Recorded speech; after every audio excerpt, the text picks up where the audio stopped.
Plusieurs centaines de personnes s'étaient réunies hier devant l'hôtel de ville de Paris à l'appel de la Fédération française des motards en colère contre les zones à faible émission. Les fameuses ZFE, rebaptisées par leurs détracteurs zones à forte exclusion.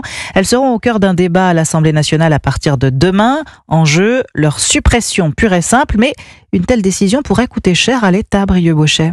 Oui, car pour la mise en place des zones à faible émission, la France reçoit des aides de l'Europe dans le cadre du plan de relance européen de 2020. Selon une note du Trésor, une suppression de ces ZFE pourrait donc priver l'État de 3 milliards d'euros dès cette année, 6 milliards d'euros l'année prochaine. En plus de cela, la France pourrait être contrainte de rembourser plusieurs centaines de millions d'euros de subventions déjà perçues. Pour Bercy, il est donc dans l'intérêt des autorités françaises de conserver les ZFE.